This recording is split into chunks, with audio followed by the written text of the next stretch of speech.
আসসালামু আলাইকুম, কেমন আছেন? This is Jihadul in front of you. আপনি কি ইংরেজি শিখতে চাচ্ছেন কিন্তু বুঝতে পারছেন না ঠিক কোথা থেকে শুরু করবেন? কি গ্রামার দিয়ে শুরু করবেন, স্পিকিং দিয়ে শুরু করবেন, নাকি ভোকাবুলারি দিয়ে শুরু করবেন? তো আজকের এই ভিডিওতে আমি একটা প্র্যাকটিক্যাল রুট ম্যাপ আপনাদের সাথে শেয়ার করতে যাচ্ছি, যেটা ফলো করে আপনি নিজেই ইংরেজি শেখা শুরু করতে পারবেন। আমি যেভাবে শুরু করেছিলাম সেটাও আপনাদের সামনে শেয়ার করা হবে। আমাদের সবার একটা কমন সমস্যা কি জানেন? আমরা শুরুতে অনেক অনেক ভোকাবুলারি মুখস্থ করি, যেগুলো আমরা আমাদের ডেইলি লাইফে খুব একটা ব্যবহার করি না, শুধু মুখস্থ করেই যাই। তারপর হচ্ছে আমরা শুরুতেই টেন্স নিয়ে পড়ে থাকি, গ্রামার সাইডটাকে অনেক বেশি ফোকাস করি। তো যার ফলে যেটা হয়, এক মাস পরে গিয়ে আমাদের যা মোটিভেশন থাকে সব কিছু একদম ধূলিসাৎ হয়ে যায়। আমরা আমাদের যে আগ্রহ, যেই উদ্দীপনা নিয়ে ইংরেজি শেখা শুরু করি, সেটা এক মাস পরে গিয়ে একদম ধূলিসাৎ হয়ে যায়। কারণ হচ্ছে আমরা অনেক বেশি ভোকাবুলারি শিখে ফেলি, যেগুলা দিয়ে আমাদের ডেইলি লাইফে কোনো কনভারসেশন তৈরি করি না, কোনো স্পিকিং আমাদের করা হয় না কারোর সাথে। মনে রাখবেন, English is not just a subject, it's also skill. তার মানে হচ্ছে ইংরেজি শুধু সাবজেক্ট নয়, এটা স্কিলও। তার মানে স্কিলটাকে প্র্যাকটিক্যালি শিখতে হয়, প্র্যাকটিক্যালি অর্জন করতে হয়। যেই কিছুই আপনি শিখেন না কেন, সেটা প্র্যাকটিক্যালি আমাদের রিয়েল লাইফে ব্যবহার করতে হবে। আপনি চাইলে একটা খুব সুন্দর পদ্ধতি অবলম্বন করতে পারেন, যেটাকে বলা হয় বেবি মেথড, বা বাচ্চারা যেভাবে একদম ছোটোবেলা থেকে তাদের মাতৃভাষা শিখে। প্রথমে তারা যেটা করে, আশেপাশে তাদের বড়রা কীভাবে কথা বলতে, সেটাকে প্রথমে ওরা লিসেনিং করে।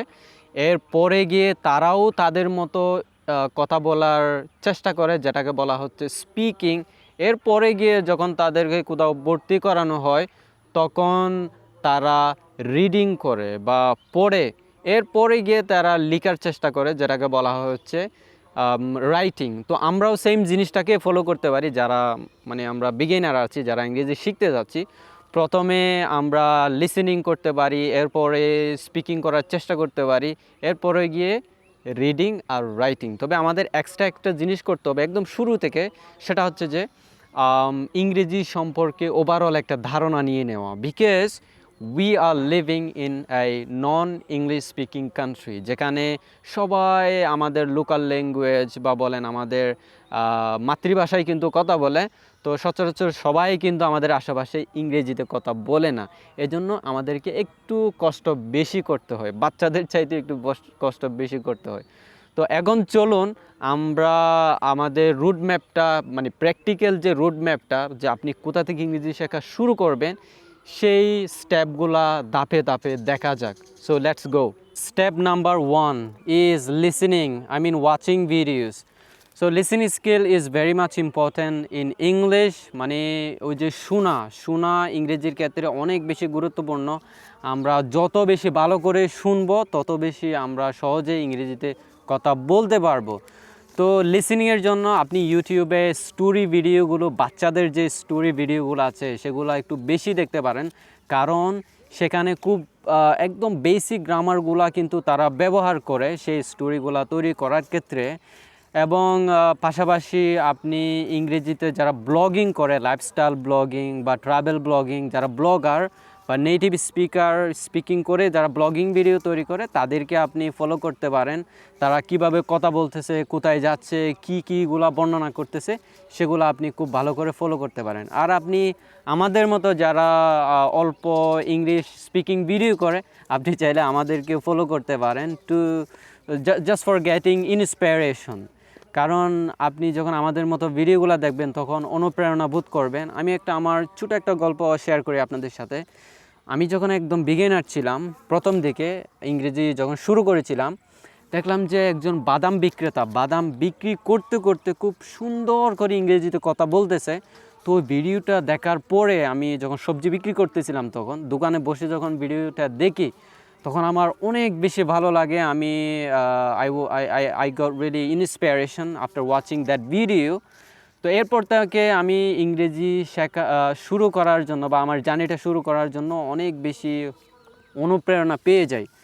তো এই জন্য লিসেনিং স্কিলটা কিন্তু অনেক বেশি ইম্পর্ট্যান্ট। তো তার জন্য ইংরেজি ভিডিওগুলো আপনারা দেখবেন।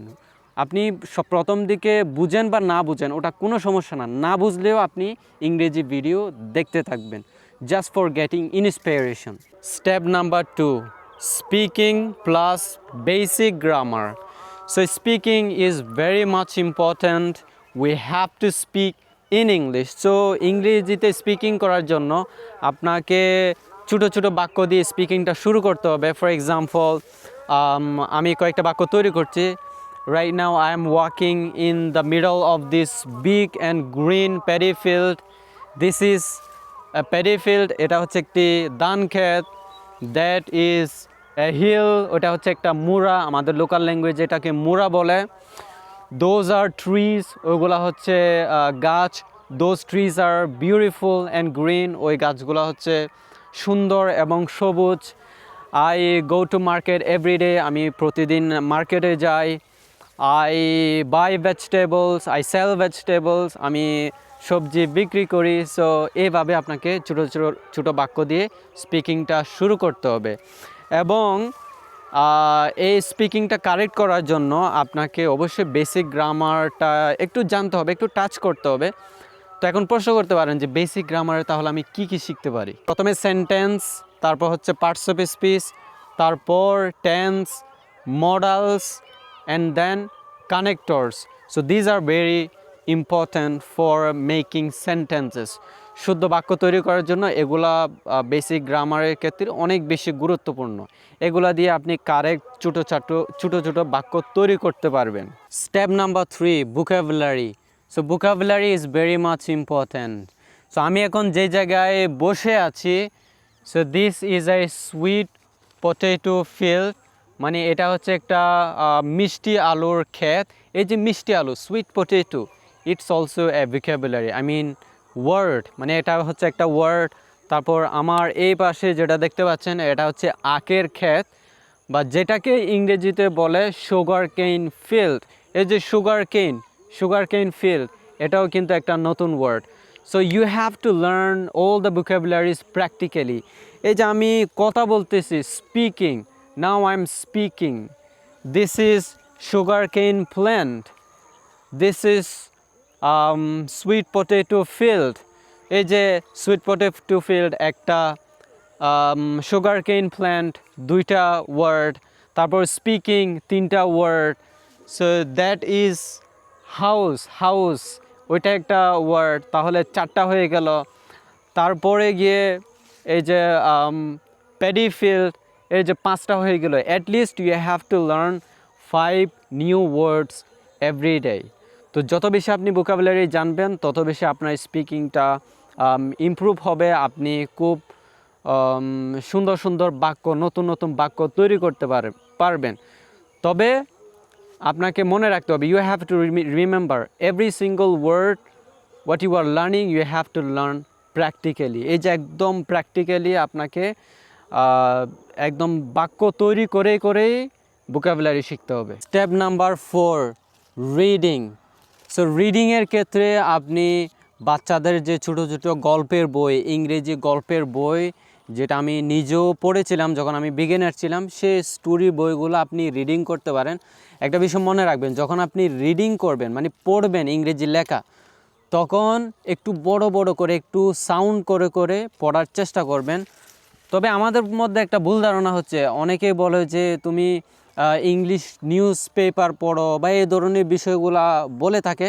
তো আপনি এজ এ বিগিনার আপনার নিউজ পেপার পড়াটা উচিত হবে না, কারণ নিউজ পেপারে অনেক কঠিন গ্রামার ইউজ করা হয়। তো আপনি বাচ্চাদের বইগুলা পড়েন বা বাচ্চাদের বইগুলা রিডিং করেন, আপনার জন্য ভালো হবে। Step number 5, writing. So writing is also very much important. রাইটিংয়ের ক্ষেত্রে আপনি আপনার ডেইলি লাইফে আপনি যা কিছু করেন, যেমন today I woke up early in the morning at 5 AM and then I went to college. So এই যে আপনার ডেইলি লাইফে আপনি যা কিছু করেন বা করছেন, সেগুলো আপনি একটা খাতা নেবেন, অবশ্যই একটা খাতা রাখবেন, নোট রাখবেন সব সময় সাথে। সো সেই নোটের মধ্যে আপনি কি করছেন সেটা লিখবেন, তাহলে আপনার রাইটিং স্কিলটা ইমপ্রুভ হবে। আজকে থেকে আপনার ইংরেজি শেখার যাত্রা শুরু করুন। Start your English journey from today. এখন থেকেই শুরু করেন, তো আপনাদের সবার জন্যই শুভকামনা থাকবে। ভিডিওটি কেমন হয়েছে অবশ্যই জানাবেন। Best luck for everyone.